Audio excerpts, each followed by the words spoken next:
Hello comics people, ako si Mel Kasipit and welcome to Indie Comics Podcast Live.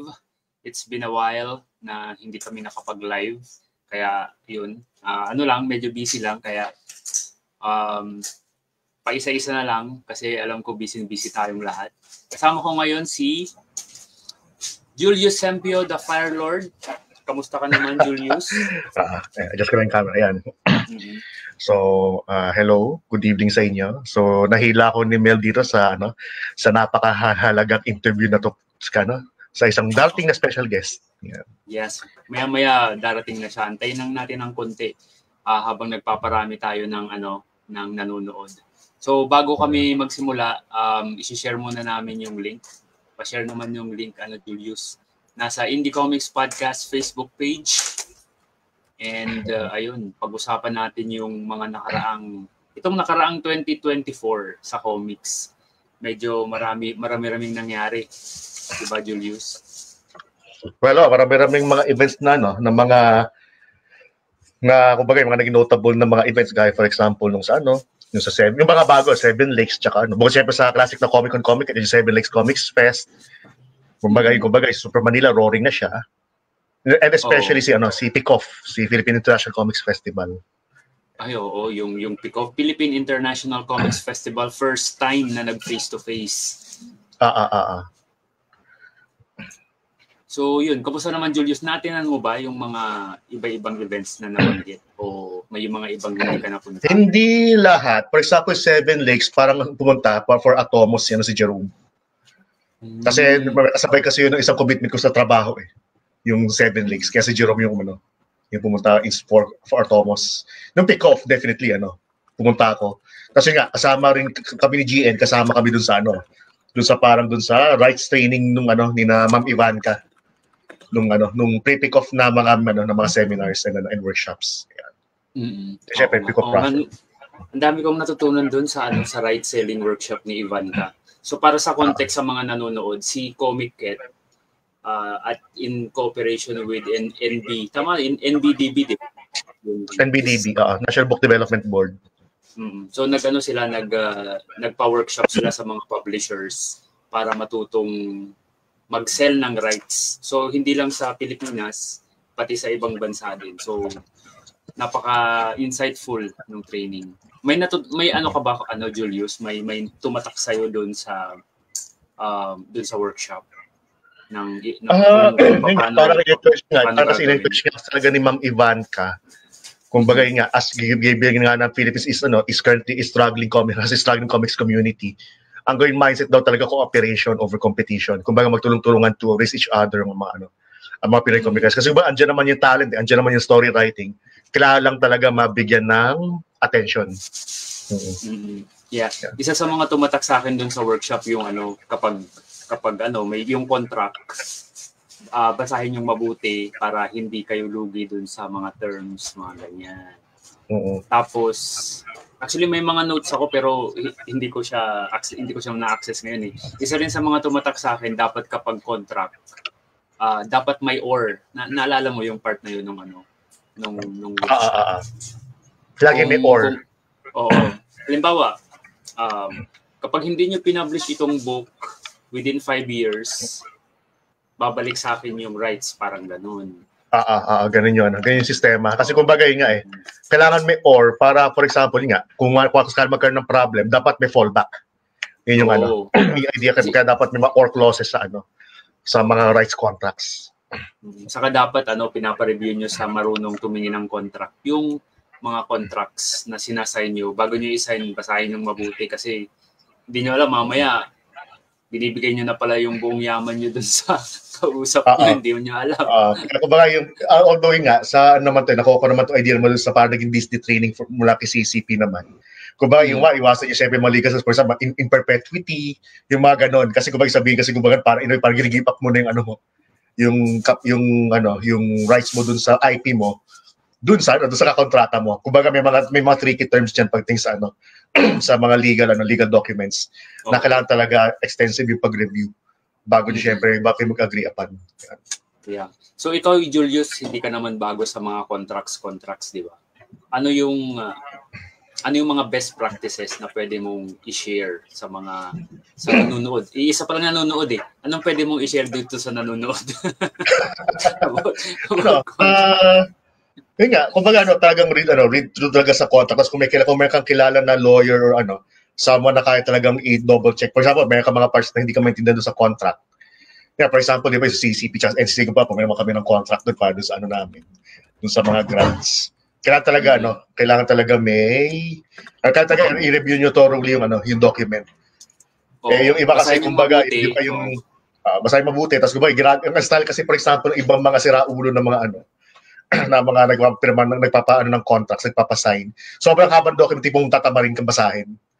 Oo nga. Tapos gagamit sila ng mga words na yung mga hindi talaga maintindihan, very vague para itong mga words na to. I-shoutout natin yung nanonood, si Amil Rufo. Yan. Siya yung nag-iisang nanonood. Hello, Sir Amil. Also, Julius, anong balita dun sa yung CCP grant nyo? Di ba, natapos nyo na? Natapos na namin, pero nintay pa namin siya, nintay pa namin yung third tranche, yung final tranche. Kailan siya magiging available for para magbenta kayo nung kopya? Actually, available na siya, kumbaga actually parang since pick-off, parang binenta naman talaga namin siya. Pero yun nga, ang nagiging problem kasi namin kung finances, kumbaga nga. Kasi hintay kasi namin sa third tranche para makapagpa-print kami ng na mas maraming copies. Kasi ang idea kasi namin, kumbaga hindi lang syempre mag-produce ng copies na ibebenta, mag-produce din kami ng copies na ipadadala sa UP Maguindanao para sa mga teduray. Kasi kumbaga parang sa mga agreements kasi namin nabibigyan namin sila ng free copies ng books. Oo. Yun. Para sa context, sa mga hindi pa nakakaalala yung previous episode na si Julius, nakakuha siya ng grant from CCP para i-adapt yung isang comics, yung Teduray na story. Pwede mo ba kaming bigyan ng Julius, quick in history about dun sa grant na yun? Ayun, kasi parang yung naging lang naman ng grant na yun. Nagsimula lang actually sa isang professor ko sa G department sa UP. Yung parang yung thesis advisor ko ng masters ko. Parang sinabi lang sa akin na may CCP grant, subukan ko mag-apply. So, alam naman siguro masama kung doon sa pagsubok. So, gawa ko ng actually, iba idea na isasabit ko sana yung Victor the Defender dapat na story na hanggang hindi pa ma-produce kasi nahablo kasi dapat ma-produce siya. Ang problema, hindi nyo hinahappy CCP actually. So, kasi natin CCP ay direct lore to story. Na direct lore to comics na story. Kumbaga, yung dapat yung yung original na context ng story, yung dapat yung mo. Yung dapat i-represent mo sa comics. So direct translation to comics lang talaga. So wala kang babaguhin. Susubukan namin yun. So doon time na yun, susubukan namin mag-up ng story kasi para ang advice sa CCP, mag-up daw kami ng mga local na mga stories sa mga pinagbulan namin. Sa Bulacan, hindi masyadong uso yung mga ganun, yung mga tipong mga folk stories. So, medyo nanlumo kami actually ng mga panahon na yun, na para wala kang masasabit. Then si Jerome, nagmula siya sa Commission ng Wikang Filipino, nag-uwi siya ng ilang mga libro. Ito ba isang book pala rito? Kung bata siya isang book doon, para may compilation ng mga mga iba't ibang mga folk stories na mula sa mga sa mga Maranao, Maguindanao, Teduray, Bagobo, sa Mindanao. Tapos kung binrouse ko lang yun, tingnan ko lang kasi, syempre, na-intriga lang ako sa ibang mga contest ng books. Nakita ko yung creation story ng mga Teduray, tingnan ko yung premise. Ito yun. So yun, sinabit ko sa CCP. Tapos parang gumawa ko ng pitch deck, pinakita ko kay Mick Fajardo, nagustuhan ni Mick Fajardo, yun, sabi siya doon sa team, kung kasaling makuha. Kasi sabi niya, panalo yung premise ng story. So, sinabit namin sa CCP, at yun, out of 100 plus, isa kami sa mga 7 napili. Congratulations again, Julius. Saka hindi siya kahit na napili ka, yung pag-produce ng comics hindi siya madali. Hindi talaga, oo. Kasi syempre ang idea syempre hangga't maaari respect mo syempre source material kaya kumbaga ginawa namin si Jerome lumipad sa UP Maguindanao. Kinausap yung mga Teduray mismo doon sa homeland nila. specifically TMOI Justice and Governance, parang yun yung parang nila, yung governing group nila sa TJG sa UP Maguindanao. Tapos nalaman namin iba actually yung kwento na sinasabi ng mga Highlander ng mga Teduray. Pero yung theory namin, yung nakuha naming kwento doon sa book, kasi nagkana siya ng Islamic influences eh. So ano siya, baka kinukwento siya ng mga lowland na mga Teduray na sumama doon sa mga kasama ng mga kamag-anak ng mga Maguindanao, nag-convert to Islam. So nagkana siya ng Islamic flavor yung story. Yan. Ayun. So again, congratulations Julius sa kung gusto nilang bilhin yung libro nyo, yung CCP graphic na book. May existing na copies sa Kahel Press. So punta sila sa Facebook Kahel Press, mag-DM sila doon, tapos mag-inquire sila. Yun yung currently may mga extant na copies. Pero kung pala rin na magkaroon kami ng pondo or subukan namin siguro mag-apply ng publication grant somewhere, siguro kay NBDB, tayo namin magpagawa in time for the events next year. Ng mga additional na mga copies. Mabala talaga, medyo may problem lang kami sa finances, kaya hindi kami makapag-produce ng marami. Yeah. Okay lang yan, baby steps, as long as quality naman yung libro na naman mapoproduce nyo. Merong mag-pick up yan. Which is why, pwede ba siguro mag-share ng presentation, hinga yun, di ba, may isang book. Yan. Dito na si Ray, wait lang, introduce ko si Ray Magbanwa, yung ating special guest. Special guest pa. So si Ray Magbanwa, also known by his pen name Ray Kosen, is a Filipino comic book creator, art professor, and creative director. He has collaborated with Filipino, American, and Japanese authors, with his work spanning novels, guidebooks, and comics in various genres.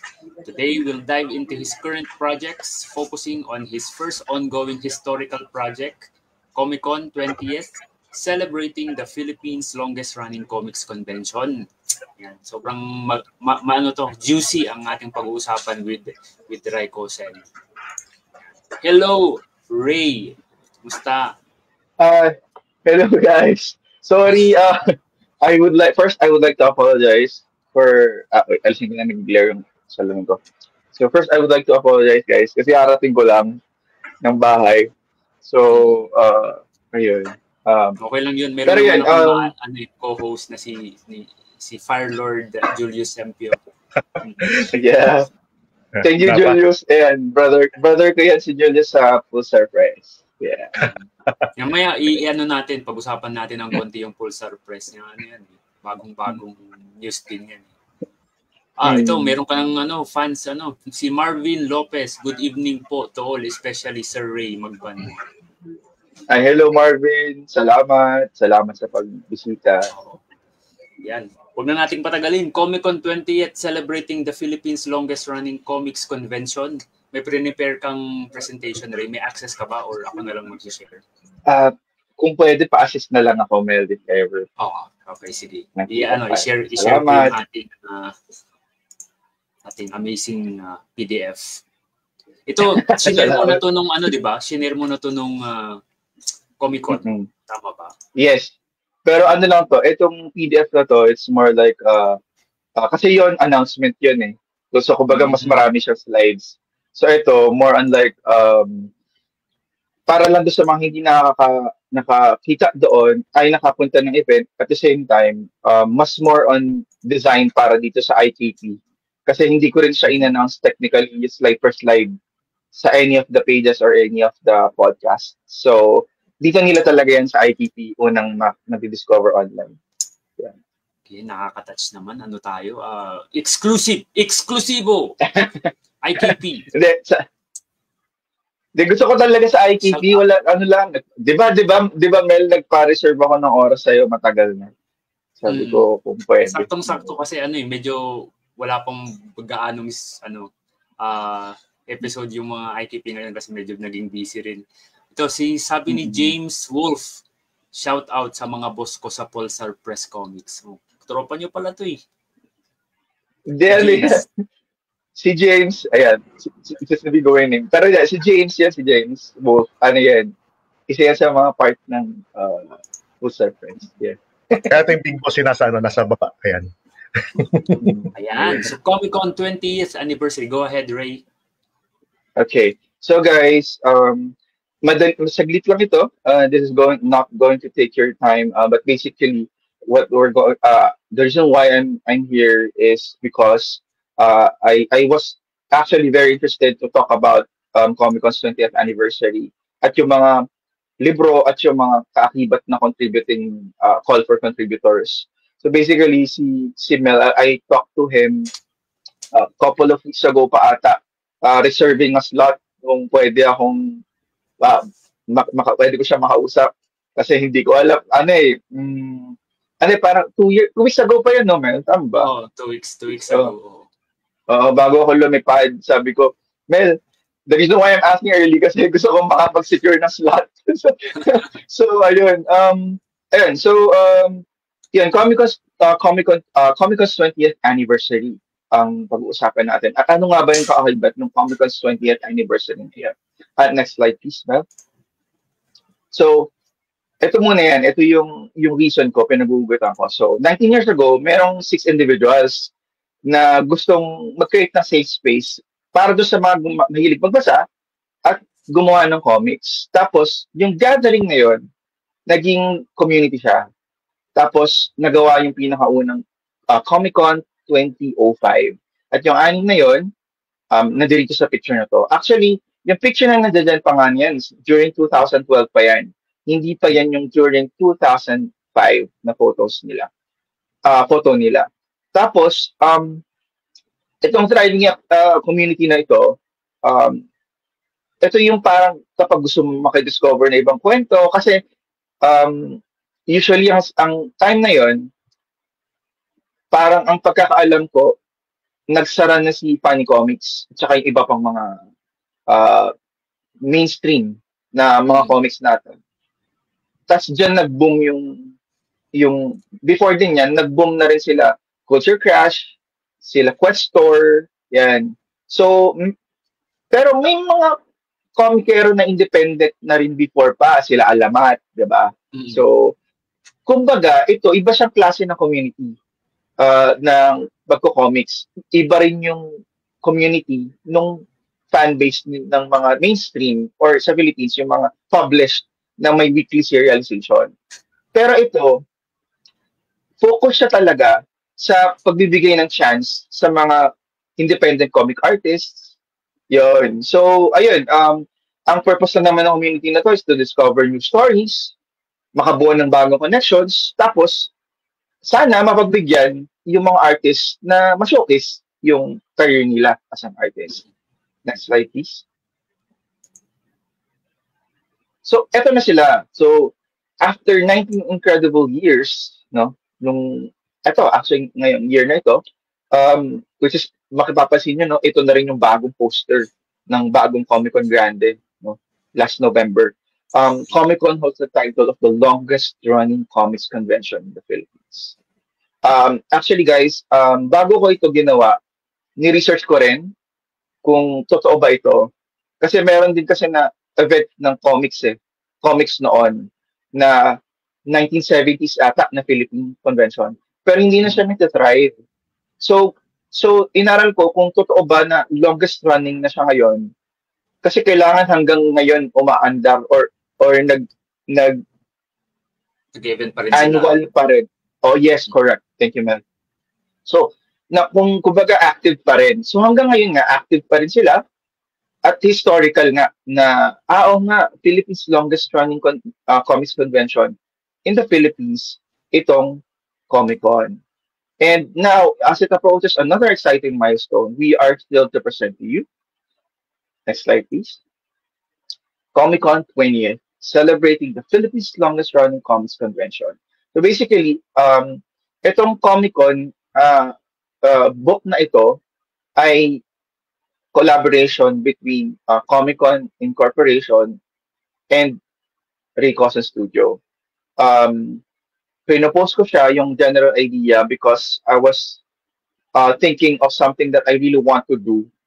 But I don't want, parang siguro at my age right now, I don't want to create something about like a compilation of my works, or siguro medyo takot pa ako doon sa ganung klaseng task. but rather I want to give honor to something that I've been with for the past 20 years. So, ito yung title. Next slide, please.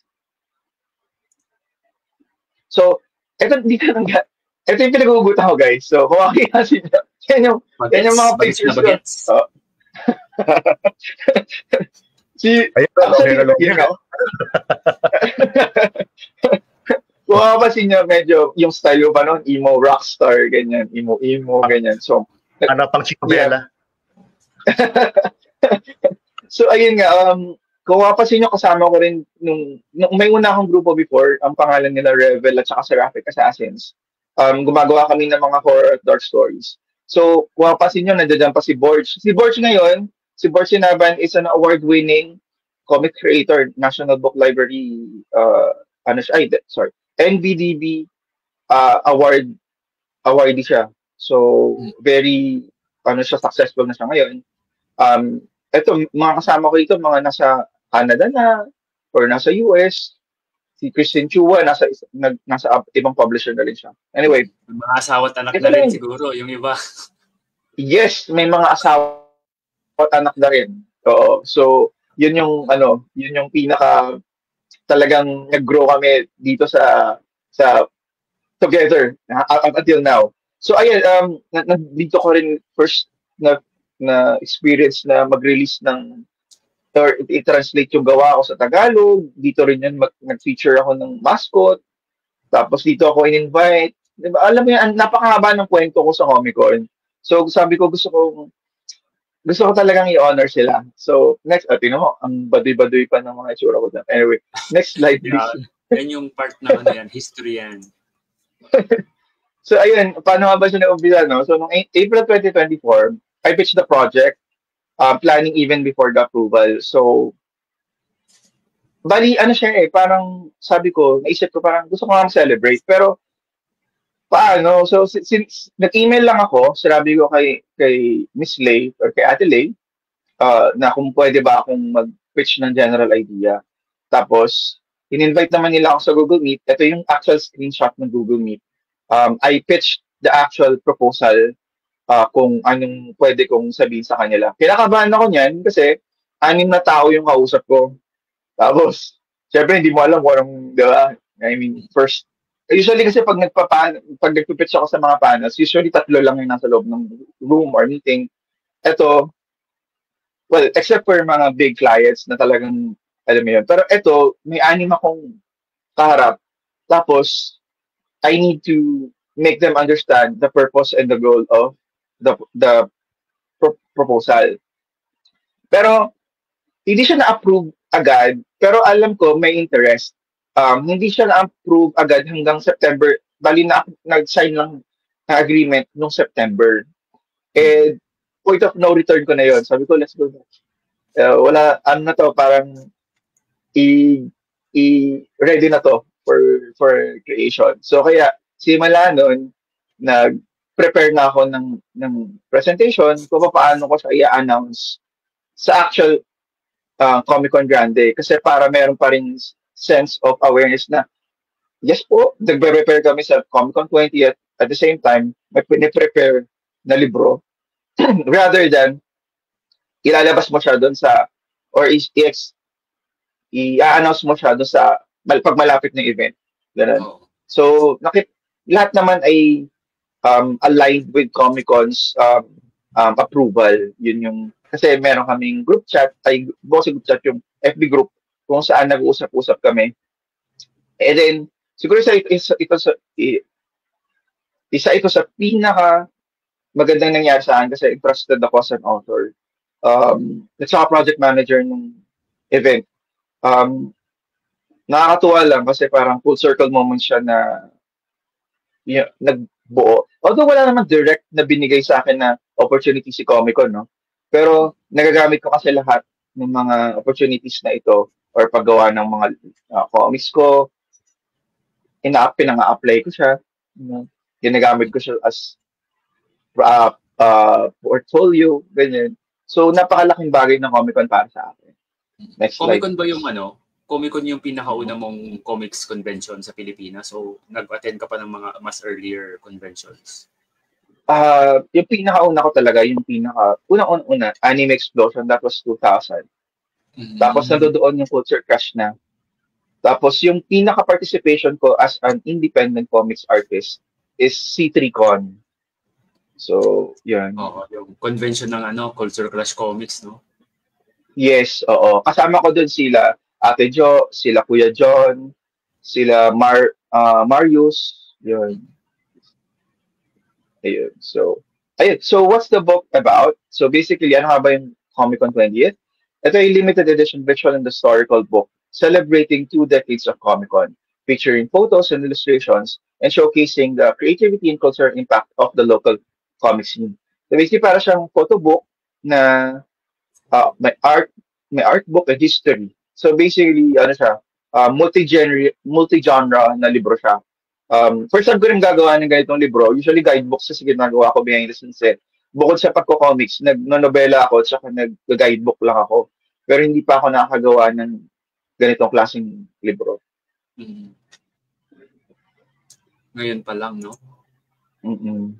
So, ang libro na ito ay full color pages, multi-genre siya. Sa ngayon, softbound muna siya. And limited edition lang talaga to dahil hindi independent release kasi siya. So, hindi siya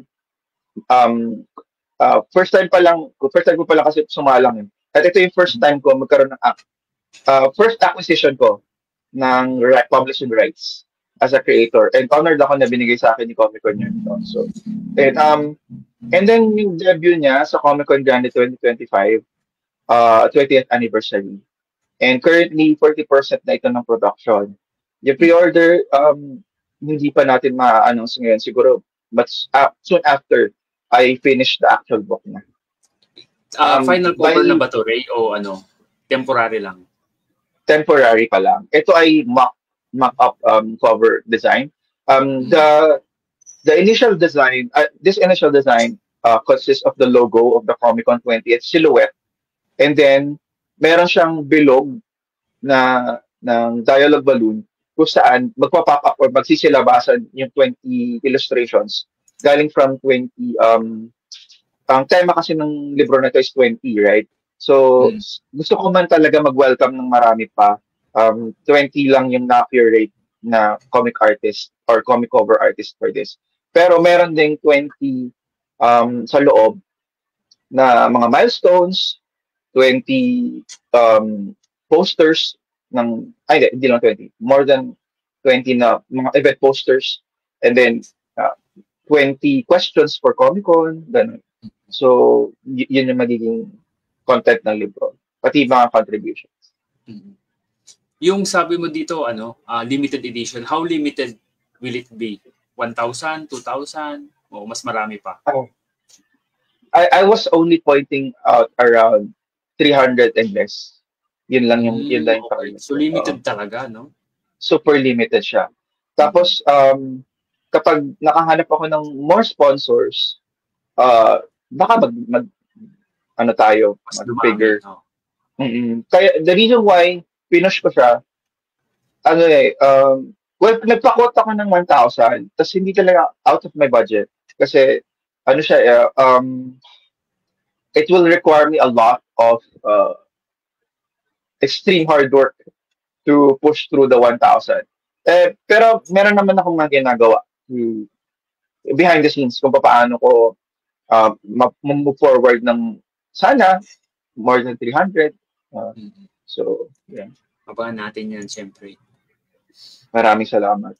So, book context, meron tayong 20 years of Comic Con magic, kung ano ba nangyari sa kanila, behind the scenes, meet the team, kung sino yung anim, and then yung mascot. Importante itong mascot kasi kaka-birth lang ng mascot nitong 2019 eh. So 2017 ata, 2018.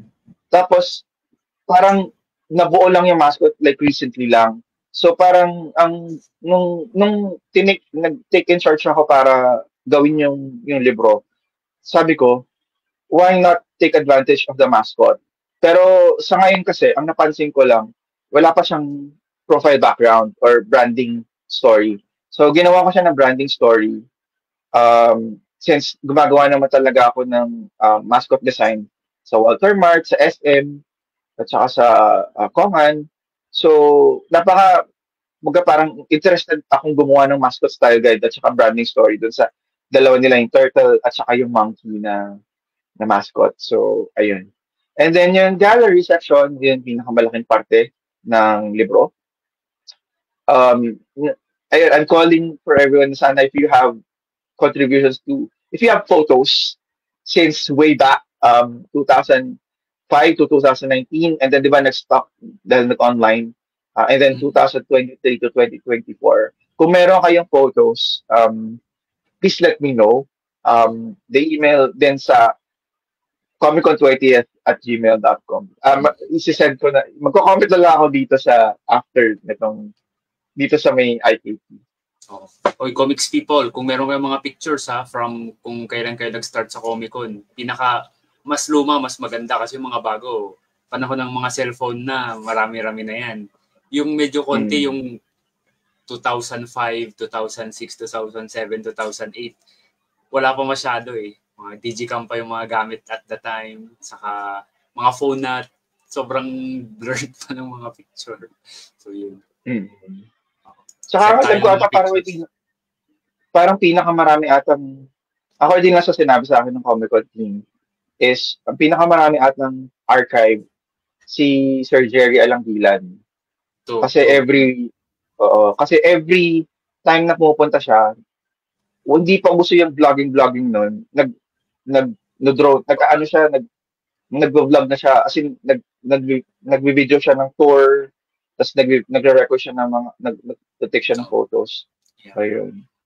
YouTuber na yun si Sir Jerry noon pa saka vlogger. Yung vlogger na BAB. May mga pictures din ako pero 2000 na yun, 2009 siguro.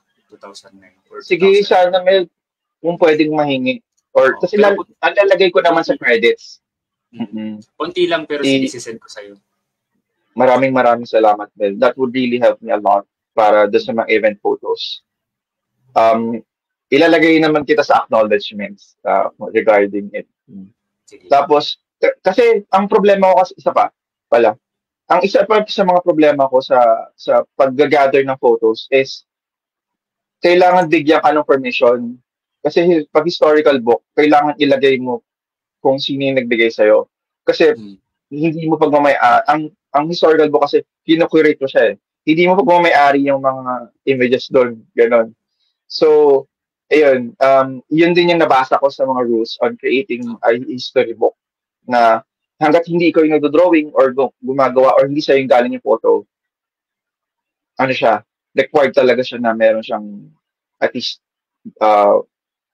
photo about it. So, ayun.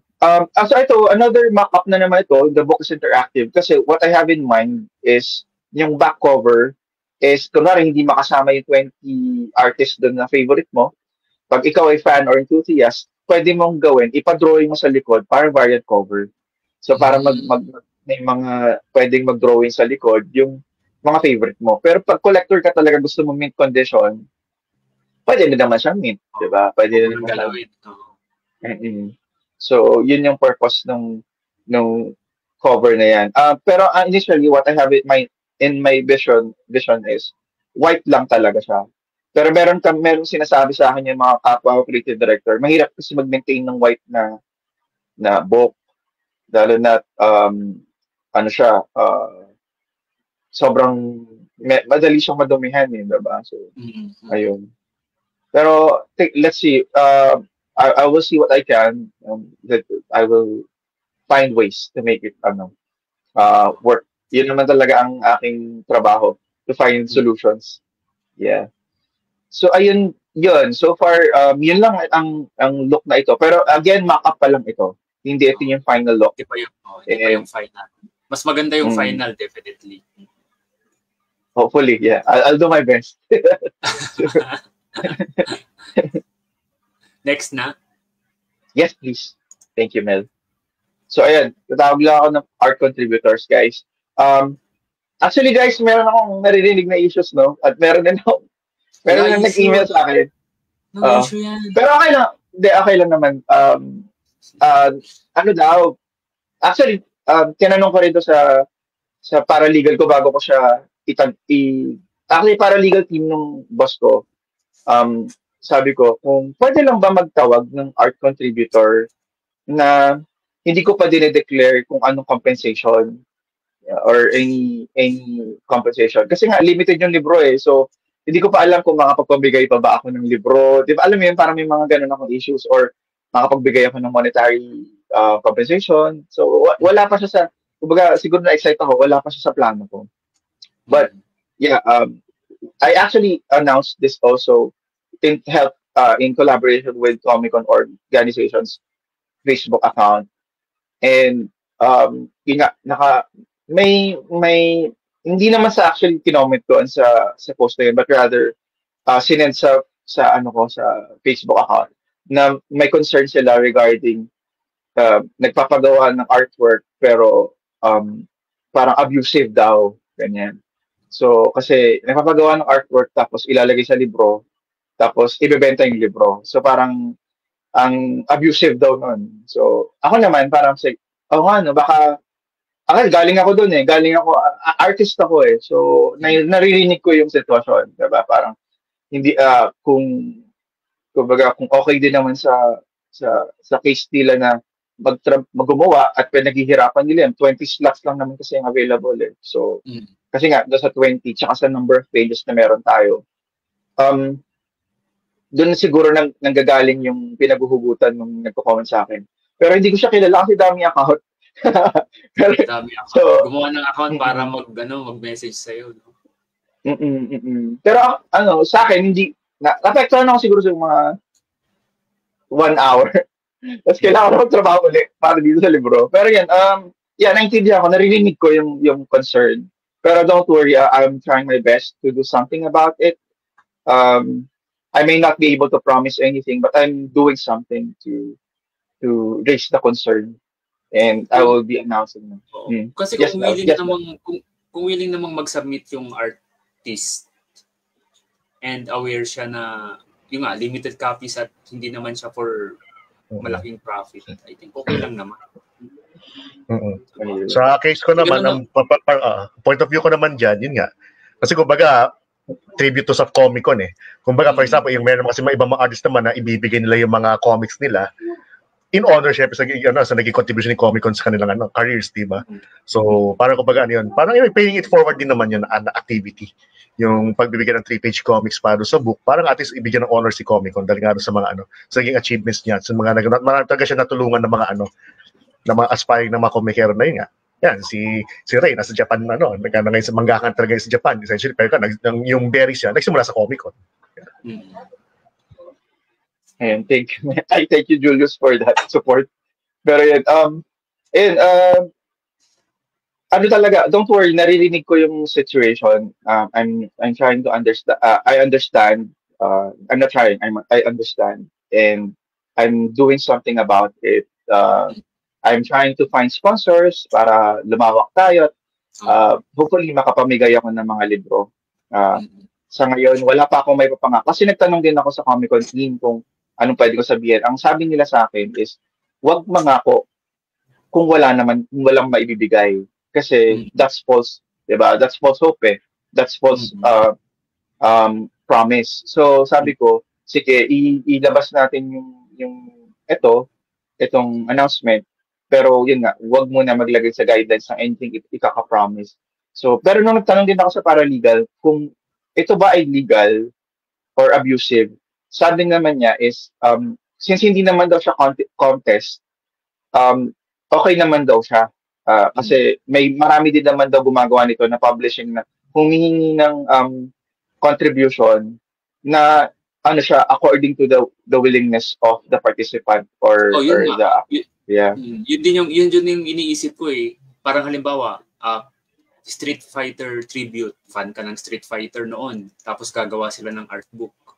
Magsisend ka ng fan art, pag mapili nila, ipapublish. Hindi ka naman babayaran dun eh.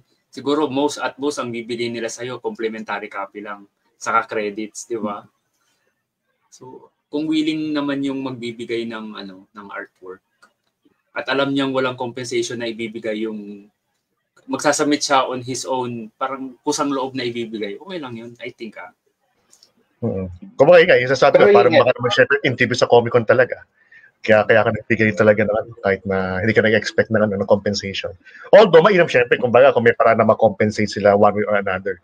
Pero yun nga, not necessarily material o monetary expect na maging compensation for ganyan, na nagbibigay ng tribute. Pero ano yun, pero mabuti yan na i-review mo pa para mas maging malinaw yung mga terms, di ba? Pero yun nga, salamat sa mga comments niyo guys. Pero naririnig ko rin yung side ng iba. At yun nga, kayo mag-alala, gagawin natin ng paraan yan. Pag hindi ko man nagawa ng paraan, i-announce natin sa January. So, yan. Kung ano yung pwede mangyari. Inabangan natin yan. So ayun, dalawa kasing call ito. So, merong illustration at saka merong comics. 20 sa illustration, 20 sa comics. Tapos yung theme is impact. The impact of Comic-Con journey. The impact of Comic-Con on my journey. So basically, sa illustration, mag-drawing ka ng something na about experience mo sa Comic-Con.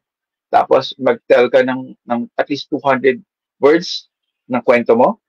And sa comics naman, sa 3 pages comic book na kasama mo yung Comic-Con doon sa journey mo. So, para kasi itong ang buong Comic-Con 20th book na ito, na ginagawa ko, love letter ko ito sa Comic-Con. Not necessarily dun sa 6 na tao but sa Comic-Con event itself. Kasi doon ako lumaki. Malaking porsyento ng pagiging artist ko is nasa Comic-Con. So, parang kung ang isip ko, sabi, sana nag-invite lang pala ako ng mga friends ko. Pero ayoko kasi ng small circle lang. Alam mo yun, Mel, parang kunwari, i-invite kita. Tapos, sa'yo lang yung maririnig ko. Pero kung i-announce ko siya as public, baka may mga stories ako na ma-receive na hindi ko pa naririnig or hindi ko pa alam. No? Yung wala sa circle natin, no? Na meron nga ako narinig, meron isang nagpasa, ano siya, pero hindi ko na i-discuss in full detail. Pero ano siya, nag-event siya noong 2008, tapos nagkaanak siya. Tapos nitong 2024, yung anak niya, isa sa mga pinakabatang comics creator na nag-debut. So, it runs full circle na. Oo. So, ayun. Nakakatuwa lang marinig yung ganong, makuha yung ganong klaseng, alam mo yun, yung ganong klaseng submission. Kasi, ano siya sobrang napaka-raw. Alam mo yun, parang love letter talaga dun sa event. So, ayun. Kaya, ayun. May nakareceive din ako ng illustrations so far. So, maraming salamat. Kaya, ayun. And, sana makapag-submit kayo this coming February 25 ang pinaka-deadline, guys. Originally to January 25, pero inusog namin ng February 25. Kasi alam ko maraming events ng submission ngayon this coming year. So, minusog muna namin para makapag-focus din ako kasi nagpo-focus ako ngayong magsulat ng parte ng mga parts ng libro. So, inusog ko na dyan by February 25. Sana makapagpasa kayo, guys, makapag-submit kayo. And I really want to read your stories according to what you feel in your journey along with the Comic-Con event. Yeah. And so February 25 Comics People. So meron kayong buong January hanggang February na mag-drawing. Ayun. 3 pages, yeah, or 1 illustration. Yeah. Paano yung mga umaattend lang? Paano yung mga umaattend lang na hindi artist? Pwede ba silang mag-submit ng love letter to Comic-Con, ganyan? Yes. Yes. I'm also open to that. Kapag may experience ka or you want to share your stories, I also, actually, meron na rin ako mga kinokollect ngayon na articles or letters from, actually, si Ate Sherry naman yung nag-organize nun. May mga hiningi siya before, 2015, na pwede pa magamit for Comic-Con. Kasi dati, noong 2015, nagplano pala si Ate Sherry ng coffee table book for the 15th anniversary ng Comic-Con. So, hindi siya na-pursue sa ngayon. So sabi ko, baka Dahil sa we can, pandemic ba, kaya hindi siya natuloy? I believe dahil sa pandemic. I believe dahil sa pandemic. Kasi um, parang hindi rin practical to produce paperwork, or medyo complicated sa during that time, di ba? Nung nagkaroon ng pandemic pivot, na talagang hirap na hirap tayo lahat. So, even the delivery, ganyan. So, ayun. So, ito, sabi, kung pwedeng incorporate namin sa Comic-Con 20th book, ilalagay namin at ilalagay. Basta, kasi meron na akong page plans eh. So, kung meron akong pwedeng ma-tweak doon sa mga sections na yun, mailalagay at mailalagay talaga yun. So, open na open tayo dyan. Salamat sa Mel. Salamat nga sa pagsabi mo nun kasi isa rin yung talaga sa kino-consider ko talaga na gawin. Kasi marami Kahit rin mga attendee ka. mga uma-attend ng Comic-Con eh. So, yun. So, lalo na actually yung mga uma-attend ng Comic-Con, baka sa kanila manggaling eh. Yung mga maraming pictures na hinahanap mo. Kasi, Yun hindi nga. sila naka-table eh. Yung mga naka-table, Oo. walang ginagawa yun kundi magbenta lang talaga. Oo, di ba yung mindset is kailangan, yung mindset is kailangan may benta yung mga gawa, di ba? Or bakit minsan nakikipag-usap sa katabi. So parang hindi na talaga katulad ko, nung last ko bumalik ng Comic-Con, hindi ako nakaikot. Kahit marami kang oras para mag-ikot doon, hindi ka makaikot, di ba? Hindi. Kapag exhibitor ka, syempre babantayan mo yung table mo. Ayan, may nakikita ko sa love letter na yan. Ano yan, Julio? Sorry. May sunod ko sa mga love letter na yan. Di ba, yun nga, kung hindi mo mapapublish siya, masasama doon sa coffee book. Pero siguro may IKP special, parang parang sa Comic-Con, parang palabas sa Comic-Con, babasahin, parang Lovely Yours Helen na na show na babasahin yung mga letters. Tapos nagkako si Spider Dan. Tapos Spider-Man na siya, alright! Pwede. Pero yun nga, ang mga na-receive namin na articles, actually para siyang article eh, yung they are reminiscing their experiences. Naka-receive ako ng article, ayoko na lang mag-drop, pero isa sa mga comic shops, mga comic vloggers, so yun, na ginather ni Ate Sherry, tapos binibigay niya sa akin doon sa email. So, ayun. Medyo hindi ko pa siyang makumpile ngayon kasi nagpo-focus, kasi kakatapos ko lang isulat yung Comic-Con history eh. It took me around 2 weeks, Mel, to finish the article kasi ang haba ng history ng ang haba ng history ng Comic-Con. 20 years na pinag-usapan natin dito. Oo, grabe. As in, sunog kilay, dugo ilong, alam mo yun, tapos lahat ng level na paghihirap talaga na parang, oh no, baka may mamiss ako at may mamali akong mailagay. Lalo na yung mga names, at saka yung mga location, at saka exact date. Yun. So, ayun. Pero ang suggested kasi sa akin na isang history writer friend ko, nagagumagawa rin ng photo book. Parang hindi siya dapat wall of text eh. Dapat, ang kinikater mo dito yung mga attendees ng Comic-Con at saka ng artist ng Comic-Con. So, hindi yan magbabasa ng wall of text. Magbabasa yan ng reader-friendly or yung madaling, more on visuals, di ba? So, yun, apart from writing a wall of text, and then saka ko in-edit pa ulit into something more easy to digest for comiceros, for attendees, or for people who wants more visuals than text itself, di ba? So, yun, medyo yung paghihimay din nun, sobrang dugo.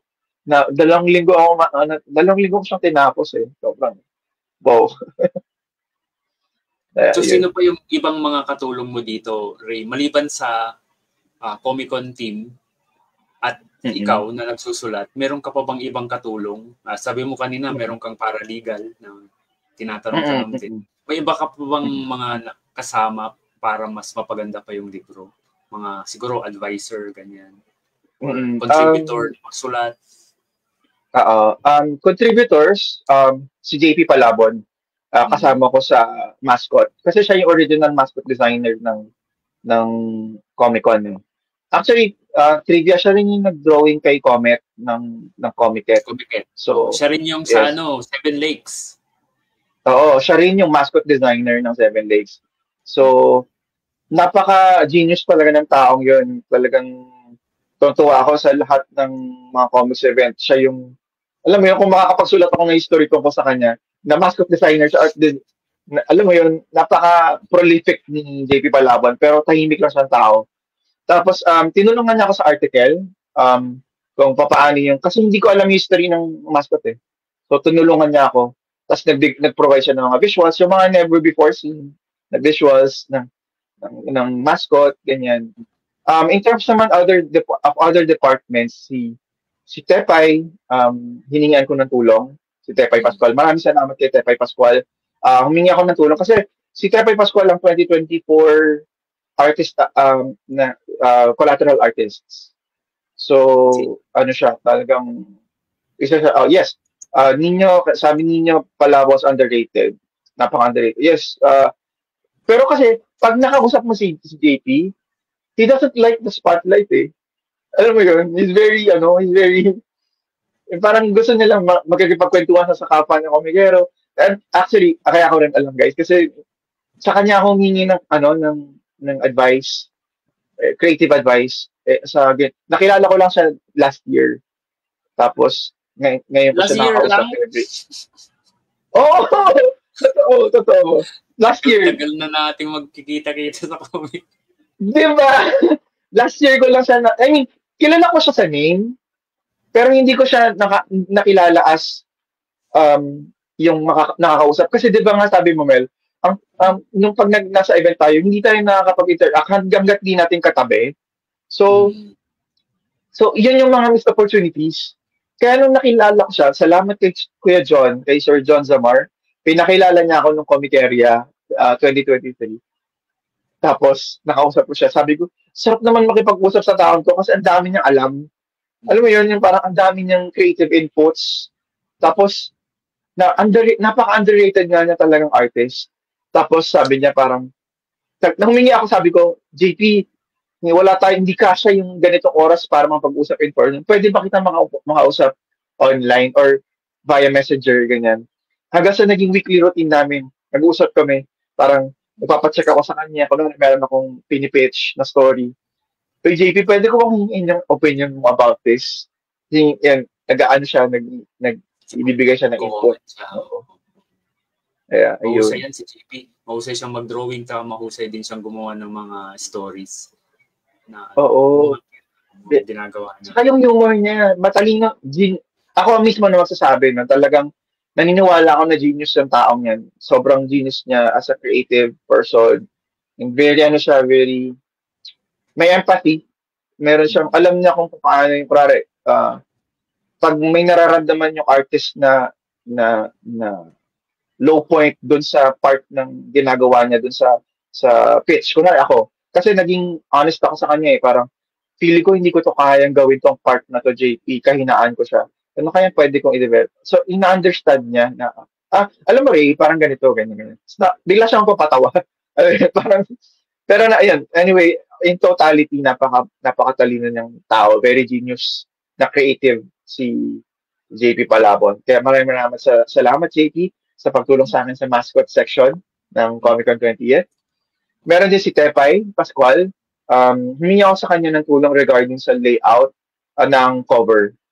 Kasi hindi ko na, sa ngayon kasi focus ko yung content yung pinakalaman.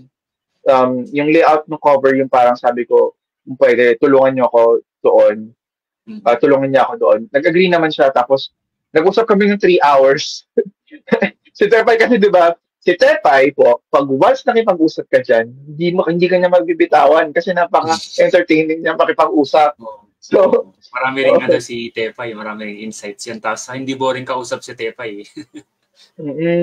Nung una kasi, nakilala ko lang si Tepay parang hindi dyan 2015 kasi mga 2019, pero yung nakausap ko talaga siya, nito lang 2024 lang rin. Yung bumalik siya. Sorry. Hindi, nakausap ko siya nakausap ko siya na parang, hi, Tepay, or ang ganda ng book mo. Ganun lang. Pero yung mga hi lang. Pero yung tipong nakausap ko siya na parang yung heart to heart, yung talagang creative to creative, nung Comic-Con Summer, nag-usap kami, tapos tinatanong ko siya sa gaano siya kabilis gumawa. Kasi isa sa mga pinakamabilis gumawa sa creators. Mabilis yan, si Tepay, grabe. Mabilis siya gumawa, oo. Isa rin siya sa mga genius na creative na kilala ko. And sobrang salamat ako sa kanya kasi ano siya, very may insight siya dun sa cover art, pero sinusunod niya yung nire-respeto niya yung layout at saka yung original mock-up design. Pero meron na siya insight na, pwede ko itong laruin ng ganito, ganyan. Yan. Masalamat, Tepay. Para sa mga hindi nakakaalam, si Tepay Pascual yung artist, ay yung creator ng Duty Ka Ba Comics, yung napakasikat na webcomics ngayon. Duty Ka Ba Comics. Duty Ka Ba Comics. Tsaka siya rin yung sa Mactan 1521. Yun, Markverse. Yun. Marami, may mga ano siya, mga long form yung ginagawa niya, no? Usually, hindi siya nag-release ng mga thin, mostly long form, yung mga produce niya. Yeah. Ako kasi puro ang ginagawa ko ngayon, puro mga one-shots, ganyan. Kasi mas madali siyang i-commit. Oo. Actually, agree ako dyan kasi ganyan din yung route ko. Yung puro ako one-shot, tapos i-compile na lang. Alam ko ikaw nag-one-shot ka talaga, tapos yung lingon, di ba? Yung gawa mo na lingon. Yan, dinala ko yun sa Japan. Present ko siya. Actually, nakwento ko ba sa'yo yun, Mel? Oo, nakwento ko sa akin. Sa I'm not sure kung sa pick-off or sa ibang event. Oo. Dinala ko kasama yung mga ibang gawa na nila Kuya John, yung Huwad, yung iba pang mga manga. Kasi kailangan ko mag-present, tapos kailangan nila tanungin kung ano yung cultural significance or ano ba yung culture ng Philippine comics. Kasi sa kanila, solid na sa sila since 70s solid na rin naman sa Philippines, pero nagkaroon ng mga major decline, hindi na archive, di ba? Maraming hindi na archive. Sayang. So, isa rin sa mga motivation ko kaya ginawa yung libro, para merong archive na ito siya, yung 20 years ng Comics Convention. Tapos, the reason why I also like this to create is because pag tinanong nila ako sa pitch presentation na, ano ba yung Comic Con na yan? At least bibigay ko naman, bro. Ito po yung Comic Con. Oo, hindi na ako mag-explain ng hardcore na ganito sila, ganyan. Tapos, going back to, dinala ko yung lingon at iba pang libro sa Japan para i-explain ko ano ba yung comics na ngayon. Pero in-explain ko na sa kanila na iba yung comics industry natin noon. Na may serialization din tayo na weekly. Meron din tayong meron tayong mga naglalaban na comics na tulad yan. I-drop ko na lang. Si Funny Comics, rival niya si Bata Batuta. Diba? So, talagang in terms of weekly serialization. Tapos, meron din kaming mga first ever na mga titles na superhero. Katulad si Tinay Pinay. Siya yung pinakaunang magical girl na superhero sa Pilipinas. Diba? Yun. So, sobrang rich ng history ng comics na hindi lang talaga na-archive na for the awareness of the current ones. No? So, Mahilig tayong gumawa ng sarili nating version ng, halimbawa, si Shazam, di ba? Si Captain Marvel. Tapos na-inspire sila Darna, ganyan, Captain Marvel. Oo. Plastic diba? Si Tinay Pinay ba, sa Sailor Moon siya inspired? Tama ba? Or... I believe so. Actually, kinausap ko si Ma'am Rani Dayo. Pamangkin siya ni Sir Jun Dayo. Sabi niya, mas inspired daw siya na gawing modernized na Darna si Tinay Pinay. Kasi parang walang bagong 90s superhero na i-focus. Kasi kailangan pang bata eh. Pero, ayun nga, yung unang version kasi ni Tinay Pinay is kay Sir Bobby Conanan. May pa yung book na hindi pa maalala na Sailor Moon. Pero nung dumating kay Sir Dexter, yung second season ng series, naging parang mala Sailor Moon siya. Kasi yung art style ni Sir Dexter is very shoujo, anime, and shonen din. So, ayun. May comment si Nino, sabi niya, from weekly serials to Ashcan Indies colored covers to volumes na ngayon. So ito yung Yes, yes. Sa mga conventions. Mm-mm. Saka maganda rin kasi mag-compile ng mga libro na, ay katulad ito, i-archive natin yung Comic-Con 20th na makapal na libro. Ano siya, para siyang, pag nilagay siya sa National Library, kapag naghanap na sila ng About Comics event, meron silang mababasa. Kasi nung pumunta ako ng National Library, wala akong nakitang libro about comics convention na local. So sabi ko, ito yung gusto kong basahin. Hindi ko mabasa. Alam mo yun? Kasi di ba, ang sabi lang naman ng hapon kong agent, pag gusto mo kasing malaman yung roots mo, dapat may mababasa mo ng content about it. Wala akong mabasa. Hindi tayo nakakapag-archive, di ba, Nomel? Yun yung sad part. Ano lang, so, yung mga naka-experience first-hand, pero hindi na-document. Diba? Nakikwento lang. Nakakwento. Yun nga, simula pa noon, maski yung mga fables natin, verbal lang na-translate na kwento. Hindi siya yung parang nado-document into a book.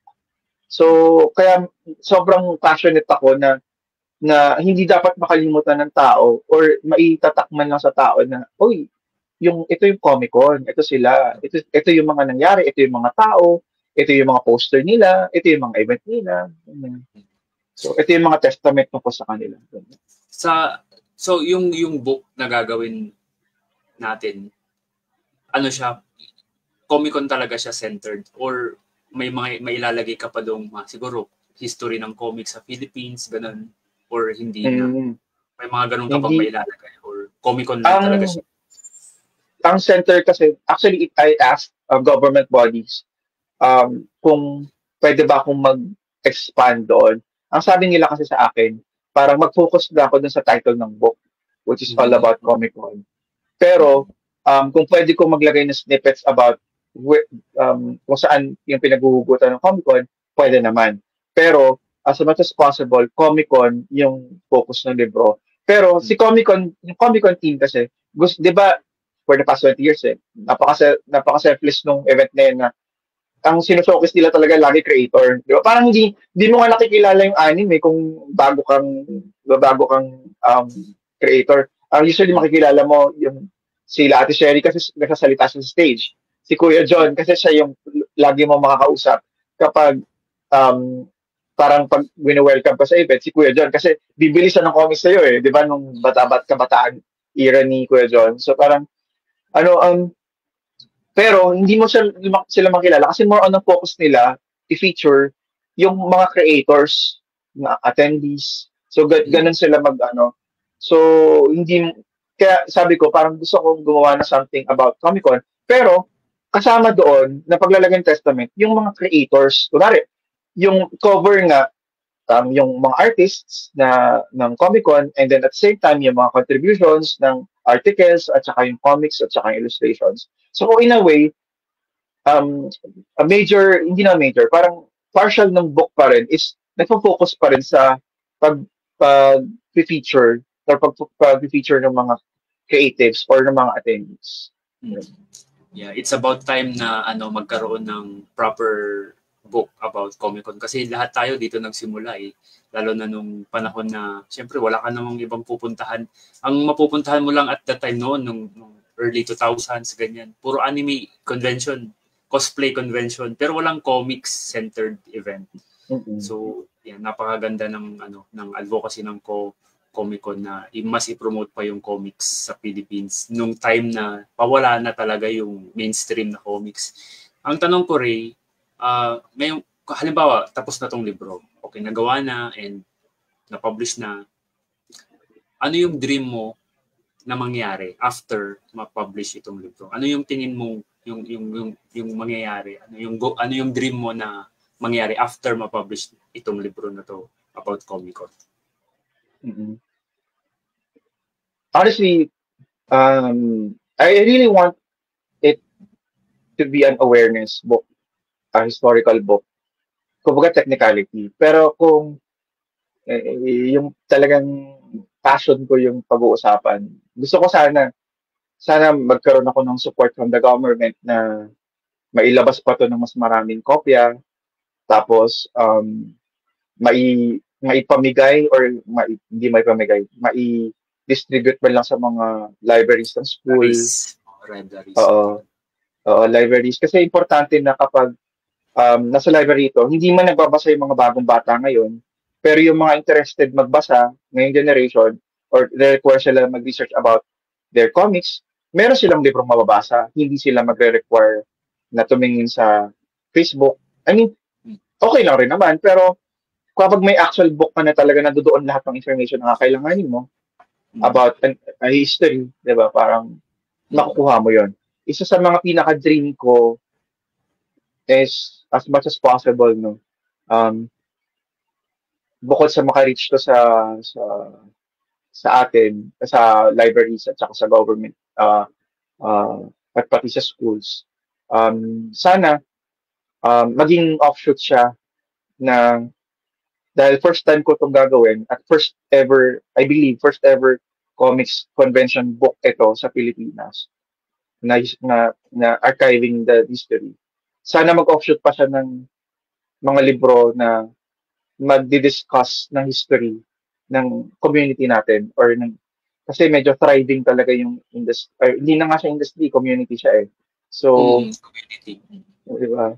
I mean, natutuwa ako at nagpapasalamat ako na maraming creators. Maraming creators, marami tayong comics, marami tayong. Pero kung walang mag-archive, walang magre-record, walang magkukwento nun ng historical data, ng facts, di ba? Darating yan sa mga bata for the next generation, for the next 10 to 20 years na wala na, katulad ko, nangangapa ako, wala akong babasa na tungkol about, alam mo yun, parang, meron ako nababasa, pero hindi siya yung kasing in-depth, or hindi siya yung hardcore na, kulang na lang antukin na ako sa dami ng mga pages, iwan-walay na libro, yung kailangan kong basahin. Diba? So, gusto ko talaga as possible, sana ganun yung mangyari. So, magsasubmit daw si Aaron Felismenio, the superstar artist Aaron Felismenio, the very best artist. Uy, Aaron! Yan. By the way, guys, fan ako ni Aaron. Aaron, kasabayan ko sa Bayan Nights. No? So, yun, si Bayan, sobrang, si Aaron Felismenio, ang angas niyan gumawa ng line work. Kasi nagbabrush yan eh. So, traditional forever yan si Aaron. Tahimik lang. Hindi ko yan nakakausap ng, sorry na naman. Hindi ko alam nyo guys, meron kasi akong anxiety. Pag nakikita ko in person, matapang, alam mo yung matapang ka sa online or confident ka online. Pero pag nakita mo in person, parang, oh no, ano gagawin ko? Paano ko kasapin tong taon to? Pero pag nakikita ko si Aaron, ano siya, talagang grabe yung demand sa kanya as an artist. Nag-brush yan eh. Tapos, ang ganda, meron akong mga titles na sila, Guwapo Man. Yan. So, thank you Aaron for submitting. Nakakatuwa. Ngayon nag-comment si Aaron, naalala ko, maraming mga comics na nagsimula sa Comic-Con. Meron ka bang parang special or part ba siya ng libro? Like, halimbawa, 13. Nagsimula siya as Ashcan Comics sa Comic-Con. May ganun bang ma-feature? Ang pagkakaalam ko, nakalagay sa breakdown ng yearly breakdown ng Comic-Con, yung mga first ever release dito, first ever. Pero hindi ko pa siya nada-dive in ng ganon. Kasi yung history pangalan ng Comic-Con, inabot na ako ng 2 linggo. pero yung mga ganong bagay, gusto kong malaman yon kung may mapoprovide kayo na data. Kasi, Mel, okay ako mag-receive ng information, pero kailangan ko rin siya i-fact check as a historian na ngayon napilitan na ako maging historian. Kailangan ko siya i-fact check kung totoo ba siya or verbal lang ito, may naka-backup ba ito. So, yun, research ko rin. Pabalik-balik akong National Library para mag-aral. So, ayun. Pero, napakaganda ng suggestion mo, Mel. I will take it to consideration. I hear you na talagang napakaganda ng suggestion mo ngayon. about kasi maraming nagsimula sa Comic-Con eh. Parang ako, si Julius, yan, nagsimula yun sa Comic-Con. Sa Comic-Con namin. Ayan, si RH ito, nagsimula rin to sa Comic-Con eh. Sa Indie Changi ako nagsimula nun. Sa Indie Changi. Si RH, ano yan eh, isa yan sa mga artist ng Bayan Nights and before, si Manila Man yung kanyang character. Manila Man. Tapos si Aaron. Oo. So, ayun, di ba ikaw, Mel, di ba may Mukatman ka? Yun ba yung debut mo? Mukatman yung ano ko, parang... Baboy yata, no? Artist name ko yun. Kasi meron akong comics na Mukat. Kaya Mukat, oo. Yung Mukat, ano siya, ginawa ko siya nung late high school hanggang college. Hanggang ngayon, hindi ko pa tapos. Kaya hanggat hindi ko pa siya natatapos, hindi muna ako magko-commit sa isang series. Dapat shorts muna, short comics lang. Kasi parang, yun nga, nahihiya ako dun sa mga nagbasa noon na hindi ko man lang siya natapos. So I don't want it to be hanging. Gusto ko siyang tapusin. Yun lang. Nakakatuwa naman yan. Yeah, I digress. But this episode is all about Comic-Con and Ray Magbanua, Ray Coseng. Hindi. Last na tanong na lang, Mel. May pinaplano ka bang or is it going to be a long form pa or do you plan to have it hindi ko siya volume? Itutuloy-tuloy ko lang yung nasimulan ko kasi nag-stop siya nung nagtrabaho na ako. Di ba parang naka 1 volume ka nun? I remember. Dalawang libro. Dalawang libro. Di ba? So yun, napakalaking bagay nun. Di ba? Tapos meron ka pang lingon, meron ka pang mga one shot, di ba? Sobrang tapusin ko yung siguro hanggang 3 books pagpasok ng 3rd book tapusin ko na. Sayang din. Ito si Isa Songko, Kwentun naman. Hello Miss Ray, meet Isa Songko, Hello Miss organizer Isa ng Kwentun. Ayan, good evening. Nag-organize din sila ng mga events and workshops. Hindi ko pa sila nakakausap in person pero natutuwa ako sa kanila kasi may workshop sila, meron silang mga events tapos nakakatuwa rin yung Kwentun kasi ang ganda ng branding, ang ganda ng kanilang mga pub mats. So, ando doon yung mga idols ko, sila Kuya Ilog, sila Elmer Damaso, di ba, pinipicture nila. Nakakatuwa yung goals and purpose at saka yung ginagawa ng Kwentun. Congratulations, guys. Yes. Ang sila, parang proponent sila ng for kids content na mga comics. Kaya, so, start them young para mas marami yung mga comics creators natin na young tapos tatanda din sila na mas ang ganda nung advocacy ng Kwentun. Maraming salamat at ginagawa niyo yan in our areas na ngayon, di ba? So, ayun. So, ano yung mga challenges na na-encounter mo so far, Ray, creating this book about Comic-Con? Kasi, syempre, sa umpisa, masaya, ang dami kong mailalagay dito. Kasi Comic-Con, part ako ng Comic-Con for the longest time. Pero, I think may mga na-encounter ka rin mga challenges. And how are you resolving those challenges? Well, bukod dun sa the issues about the call for artists, which is I'm doing it not right now. Medyo nahihirapan ako ng konti sa pag-gather ng data. Kasi kailangan siya i-fact check muna, kailangan muna siya susulat ako ng nagsulat ako ng unang article for The Mascot. Sinulat ko lang yung mga alam ko. Tapos sinulat ko lang yung mga gusto kong maisulat. Tapos i-develop ko rin kasi yung Mascot. Pero nung pinacheck ko na kay JP, may mga kwento ako doon na hindi totoo yan. Hindi totoo itong part na to. Sino nagsabi sa inyo yan? So, 'di ba? Parang ako naman okay. Sorry kasi ginawa ko kasi siyang narrative story para easy to parang mas more flavorful. Ayun pala, ang konting words na nilalagay mo, hindi pala totoo 'yun, 'di ba? So kailangan mong maging honest doon or kailangan mong maging raw. So pinag-usapan namin isang buong gabi yan at kinorek yung article na yun. Meron din ako, siguro yung part ng history, um, kasi yung source ko ng history nila is 110 pages of trivia facts. Mhm. So, yun yung challenge ko kasi akala ko, nung pinropose ko to, akala ko lang, perspective ko, the expectation is, meron nang nakasulat na history or kahit yung summary man lang ng mga nangyari sa kanila.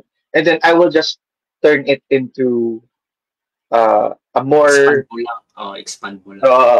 uh, but rather, ang hirap, ano siya, wala pa pala naka-prepare na ganun so far sa ngayon. So parang, honored ako na ginawa ko yun for the very first time.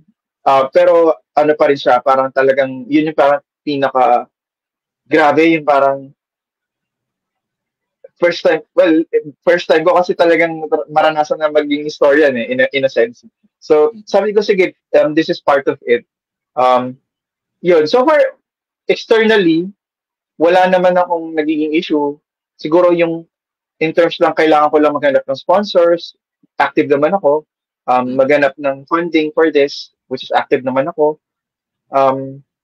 Technically, yun lang naman yung nagiging kumbaga, lahat naman ng issues na na encounter ko so far or problems or challenging moments is nasa-solve naman.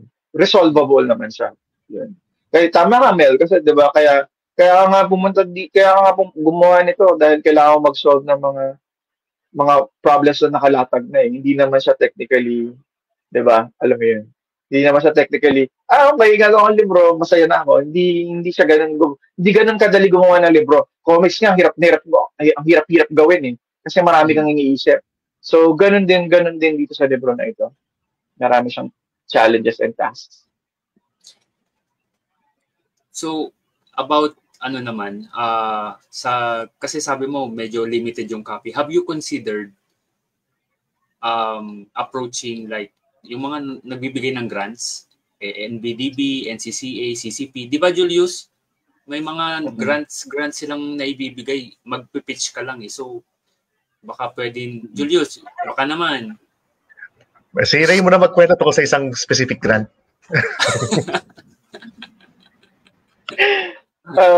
Alam mo nahihimay tayo ni Mel, guys. Pero yan, nakakatuwa tinanong ni Mel ito.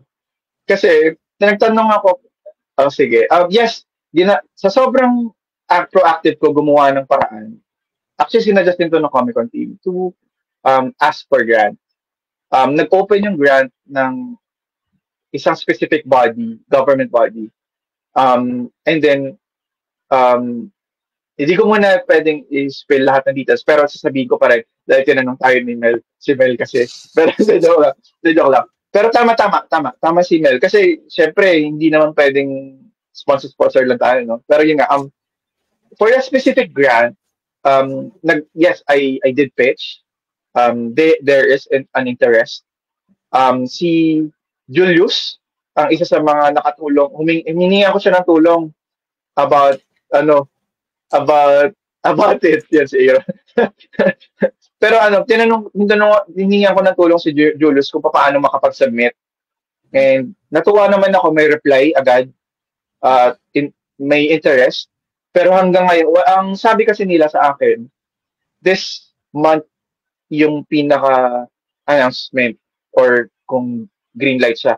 Pero nakapasa na ako sa initial screening nung grant. Baka ano na yan, Julius, Ray, baka sa next year na yan kasi naka-vacation mode na yung mga government ngayon. So, oo. So, kaya rin ako sabi ng next year kasi doon ko pa lang rin mako-confirm kung Gina ba or hindi yung grant. Kaya din ako yes, claim it. Kaya rin ako may anxiety, Mel, kasi may anxiety ako na parang sana makuha man lang ito sa grant para at least kahit paano ready tayo. Kumbaga full ready yung libro na hindi siya limited, 'di ba?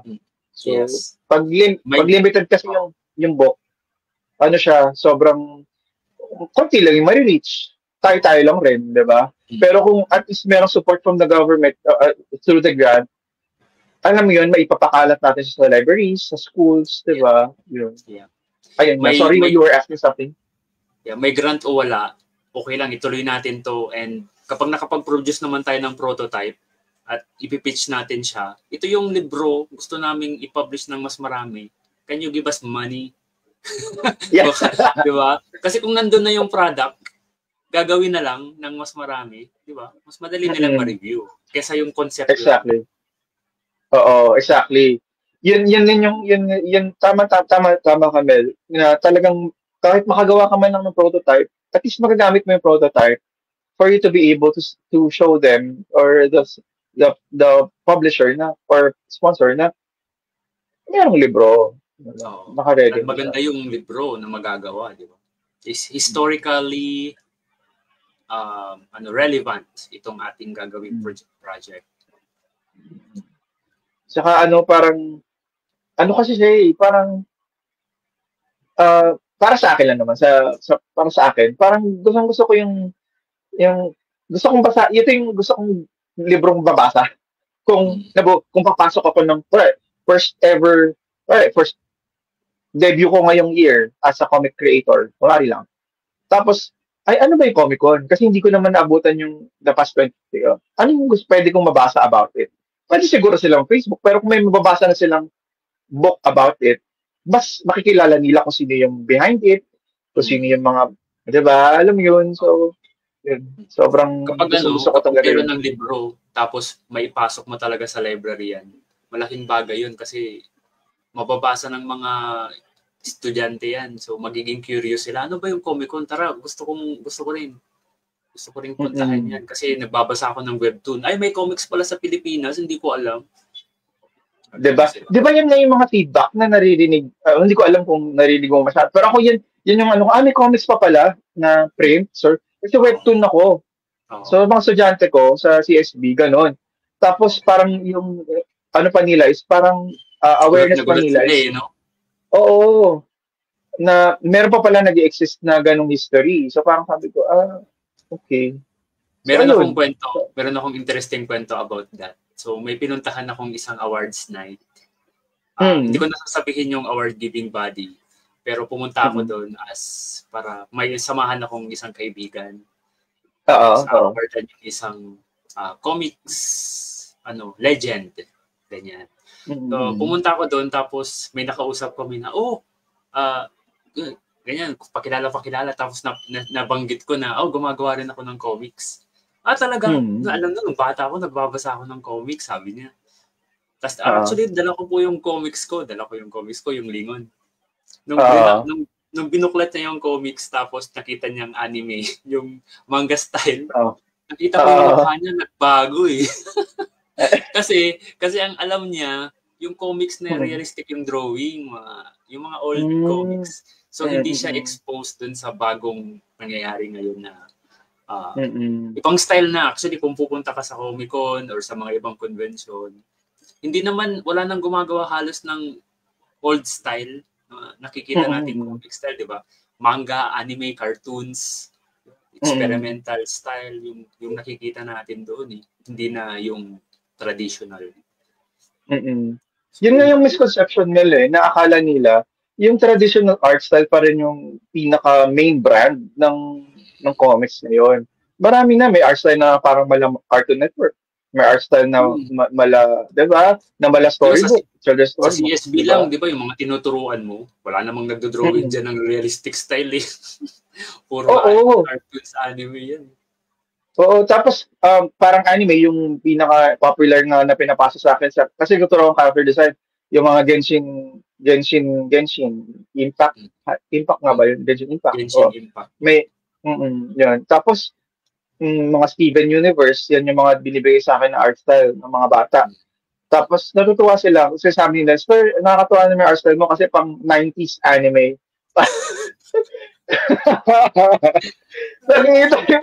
Dated na daw. Dated na yung style mo rin. Ano ka na? 5 ka na, 5. Sino last name mo ulit? Last name mo?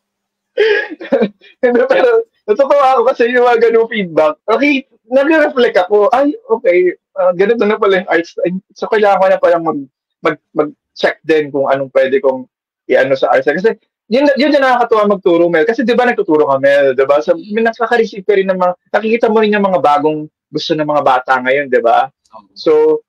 So nakakatuwa kasi yun na ano mo, nalalawa mo yung mga interest ng mga bata ngayon. Tapos, yun nga. Nung pick-off din, in-invite ko yung mga estudyante ko na magre-release ako ng, kung pumunta sila, tapos, ayun, tuwan-tuwa sila kasi parang first time nila na makakita ng gano'n. So sabi ko, uy, punta rin kayo ng Comic-Con.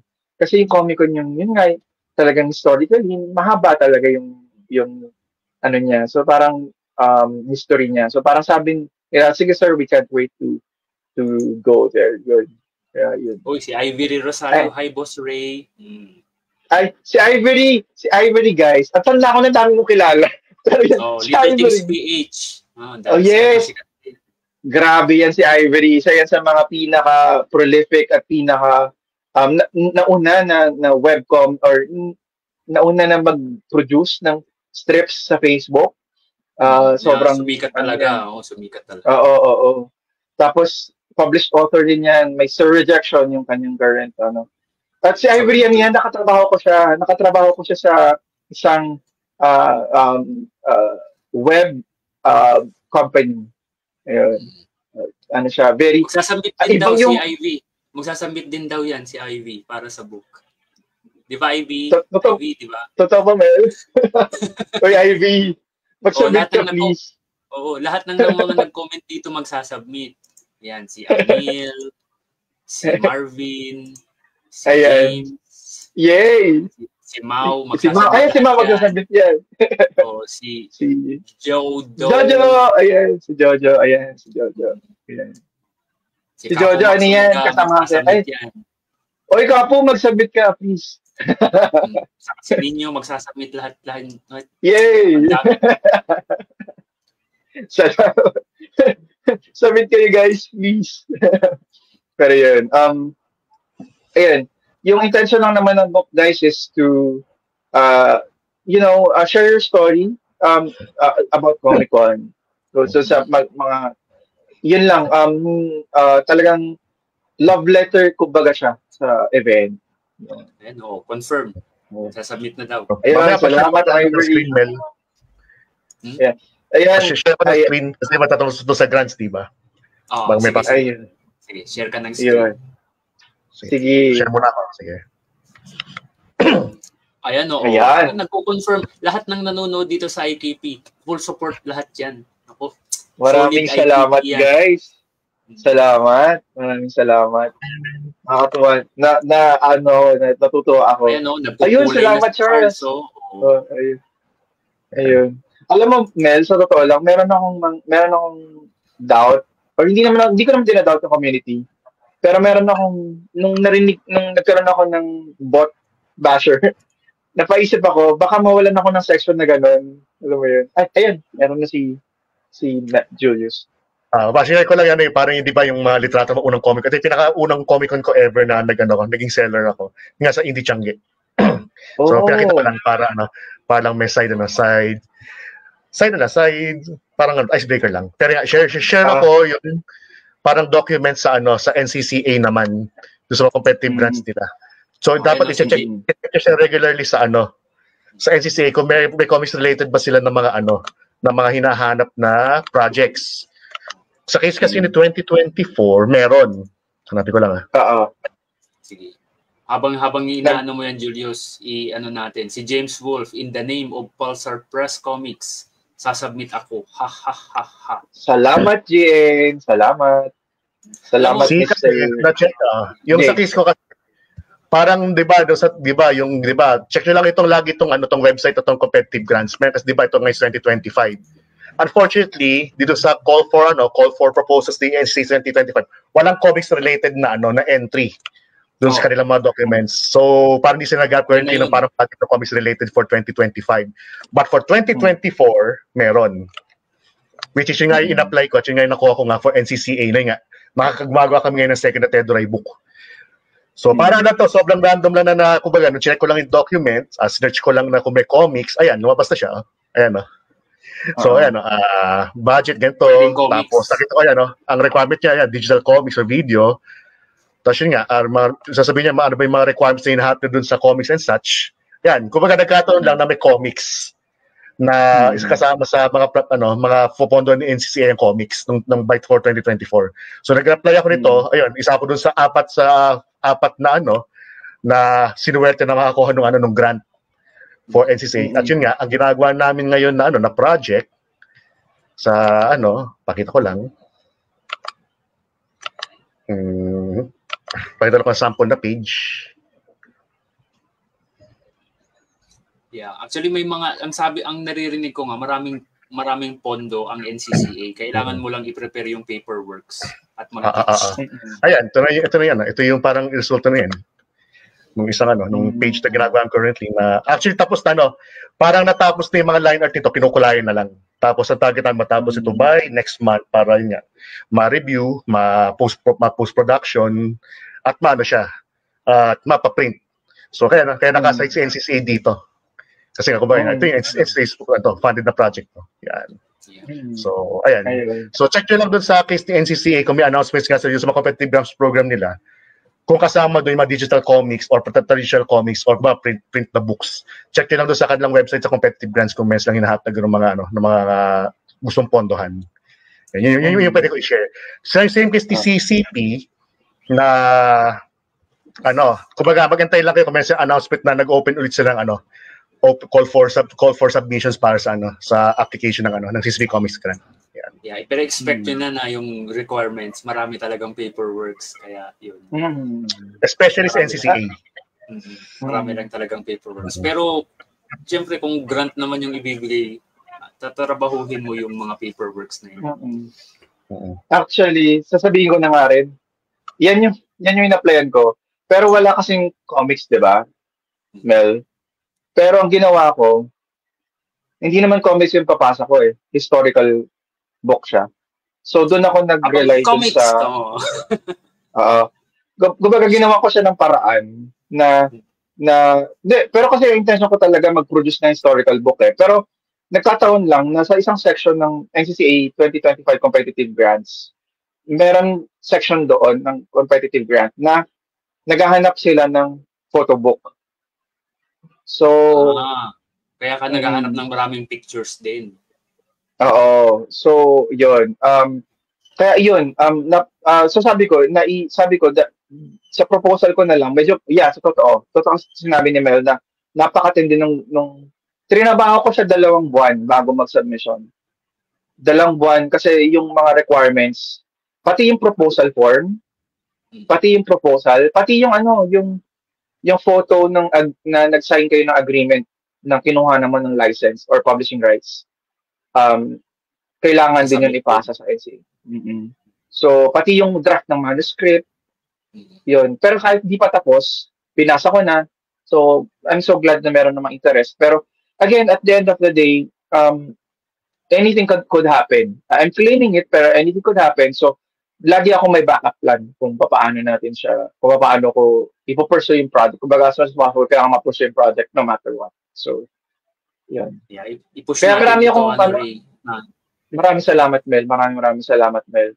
Kasi marami akong anxieties. Ayun. Marami akong anxieties dito kasi parang paano ko ba malalabas yung libro ng mas marami kung limited lang yung may-release, di ba? So, yung grant talaga yung naiisip ko rin. At salamat kay Julius, no? Ginabayan niya talaga ako dito sa pinatulungan niya talaga ako kung paano ko meron kasing requirement, Mel, ito ang pinakamatinding accreditation. Di ba na, Julius? Yung accreditation. Yun.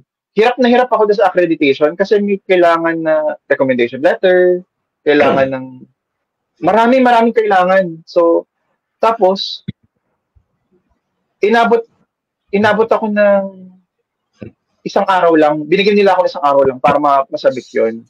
Grabe. So, oo. Di ba, Julius, nagpanik ako nun. Humingi ako ng tulong sa kanya. Nagpapanik ako nun. Sabi ko, nasigit na ako ng trabaho sa Asti nun. Nung biglang tinawagan ni Rina. Julius, kailangan ko ng tulong dito sa NCA. May mga hinahanap sa akin, blah, blah, blah, blah. So, kumbaga, sige, labas muna ako sa opisina. Sige, kinausap ko si Ray doon. Pero nga, nakaraos naman si Ray. Pero yun nga, sa case kasi na pinakamahirap, I guess, di mo siguro mahirap. Pero kumbaga nga, yung TICO, di ba, dapat kayo ng parang yung recommendation letter mula sa iba sa mga artists na certified ni NCCA, di ba, o CCP, di ba? Para yung, kung may kayo makilala, na mga, yun nga, na mga artists, preferably yung mga recognize naman ni NCCA. Kasi ba, syempre, sila yung mga established na na kumbaga trusted NCCA. Nagkataon lang kasi na yun nga, close friends ako kina Marina Cruz at Rodel Tapais ng Historia Studios way before. Yung pamilya kayo sa Historia Studios nga.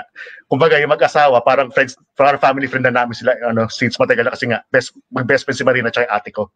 So, kumbaga, parang binanggit ko sa kanila na uy, Ate Toon, kasi Ate Toon yung palayo kasi niya. Pwede ba humingi ng recommendation sa NCCA para nga makapag-apply ako ng grant?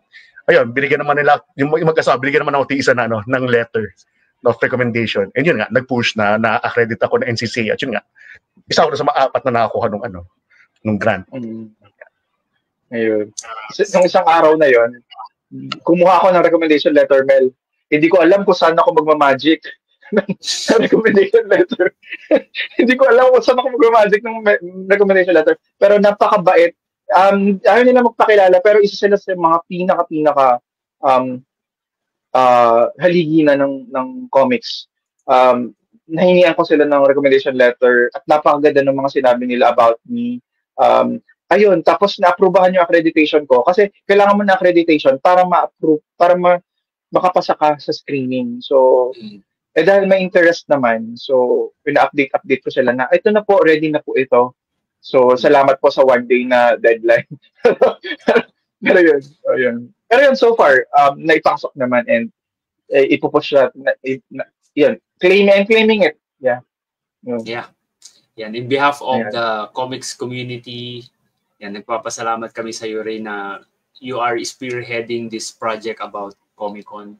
Na yun nga, ang dream ay marami pang mga artists na ituloy yung pagdodrawing ng comics kahit na hindi siya madali at challenging talaga siya in terms of difficulty as well as financially, di ba?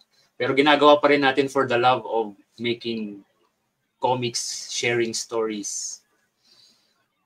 Nagpapasalamat rin ako sa iyo, Mel. Kasi kung wala yung platform mo as ITP, wala akong mapapakwentuhan or mapapag-announce na nito ito talagang indie comics podcast. So, maraming salamat kasi pareho tayo nag-i-indie tayo. So, maraming salamat din sa pagpapahiram mo ng platform. Yes. Nagsimula yung Indie Comics Podcast kasi siyempre kung hindi tayo papansinin ng mainstream, tayo na yung gumawa ng sarili nating, i-feature natin yung sarili natin, di ba? Kaya nga tayo indie kasi hindi na natin sila aantayin. Ito yung feature na natin. So, hindi na natin sila hintayin. Hindi na.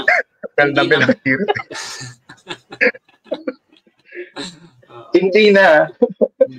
So tayo ang gagawa ng sarili nating opportunities. I-feature natin yung mga comics people, i-feature natin yung mga events sa comics. And eventually, pag lumaki, di maganda, di ba?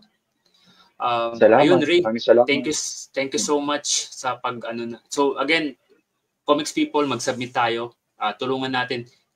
I suggest na lalo na yung mga lumaki sa Comic-Con, gumawa ng comics sa Comic-Con, kayo yung ini-encourage naming sumali. Siyempre kung hindi nyo kilala yung Comic-Con, kumbaga, gagawa ka ng fan art for some characters na hindi mo naman talaga kilala. Yung mga totoong lumaki sa Comic-Con, laking Comic-Con, welcome na welcome kayong mag-submit dito sa libro. We are very excited to hear your stories, your pictures, and para mas ma-inspire palalo yung mga new creators. Ayun, maraming salamat. Ayun. Ray, again, ano yung mga kailangan i-submit ng mga comics people natin para lang sa mga bagong nanonood? So, there are 2 ways, guys, para makapag-submit. Una, illustration. 6x9 yung size ng illustration. 300 dpi.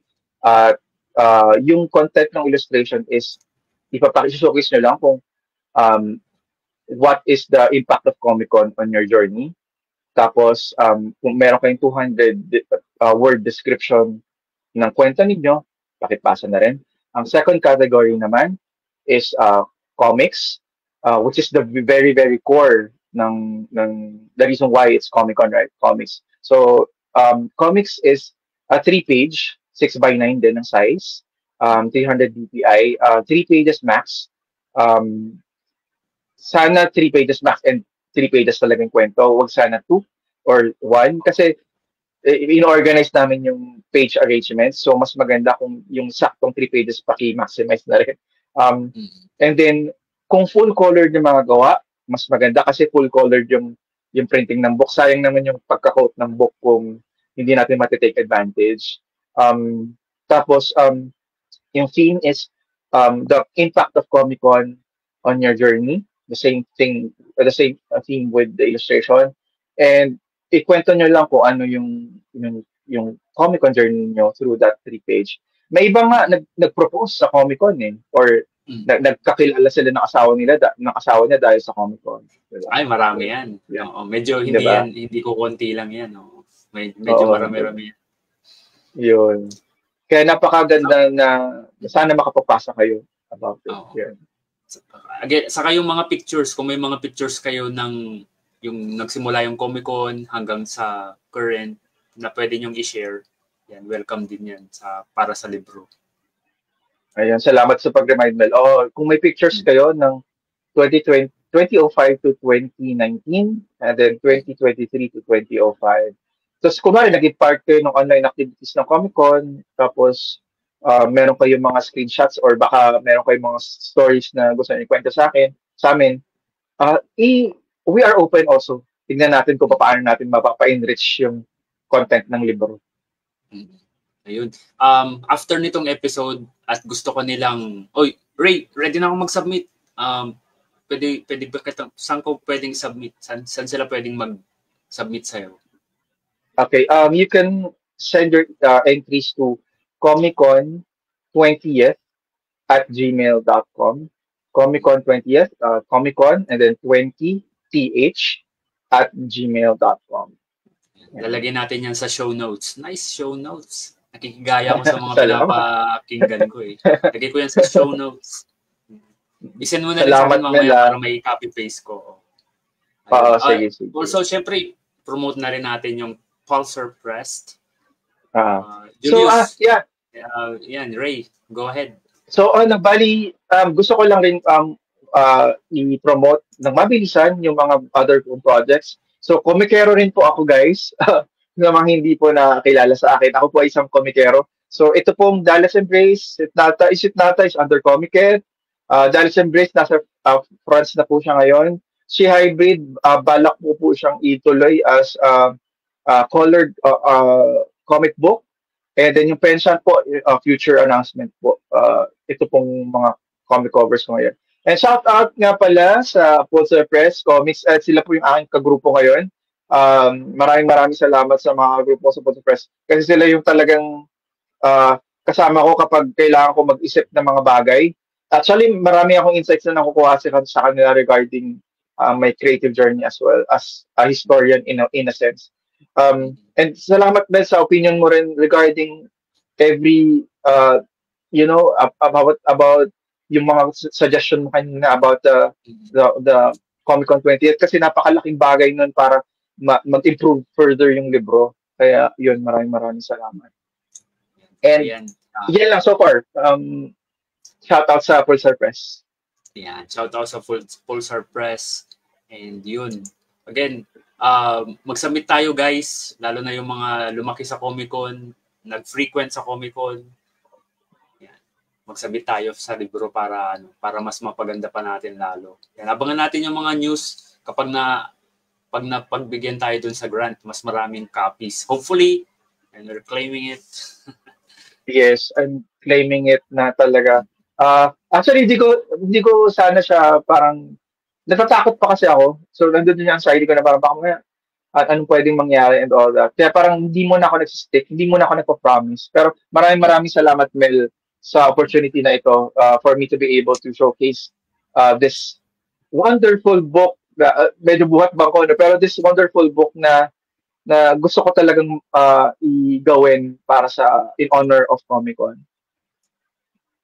Yeah. Mag-submit tayo, guys. Again, thank you very much, Comics People. Yan, supportahan natin tong project ni Ray for Comic-Con 20th anniversary. Napakalaking bagay na hindi siya biro yung contribution na ginawa ng Comic-Con sa comics community natin. So, yun. Thank you, Ray. Thank you, Julius.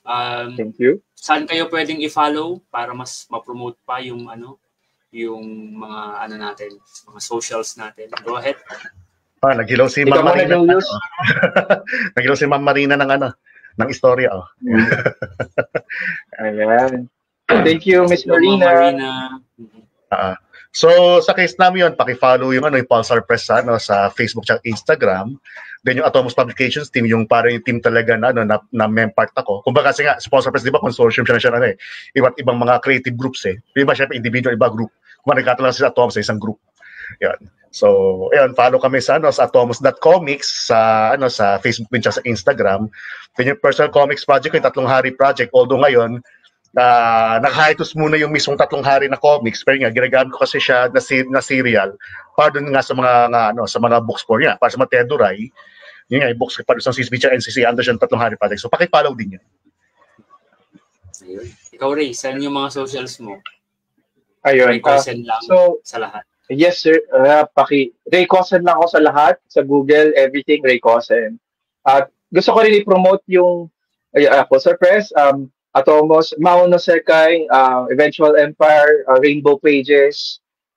Yun, yung mga kasamahan ko sa Pulsar Press. Follow nyo po kami.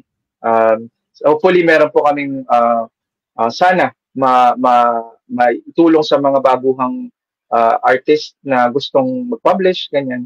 Pero details will be provided soon. Right now, my main focus and energy is in this project, Comic-Con 20th po. Ayun. Okay. So hindi nyo ba napaumpisa itong live? Sayang naman. Kaya panoorin nyo sa YouTube channel ng Indie Comics Podcast sa YouTube. YouTube channel sa YouTube. Okay? Thank you very much, Comics People, sa mga nanood ng live. Wait lang. Yan. Thank you very much, Comics People, and see you next time. May baka gusto pa ba kayong ihabol or ito wala na? So far, okay na ako. Julius, meron pa? Okay na? So, kasi lagi ko support local comics.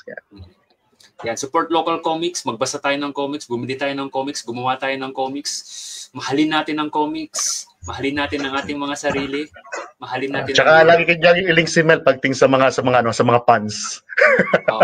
Kung gusto nyo nanonood kayo dito ngayon tapos gusto nyo ring i-promote yung comics nyo, yan, i-message nyo lang ako sa Facebook, mag-schedule tayo ng live para mas ma-promote pa yan. Okay? Guys, kasi pag nag-promote kayo guys kay Mel, sobrang welcoming naman siyang tao. Napaka-warm ng tao. Hindi kami nag-aircon dito sa aming lugar. Napaka-warm talaga dito kahit na December na, kaya go lang ng go. Thank you very much, Comics People. Doon na tayo magtatapos. And salamat sa mga nanood ng live. See you again next time, Comics People. Thank you. Bye-bye. Bye.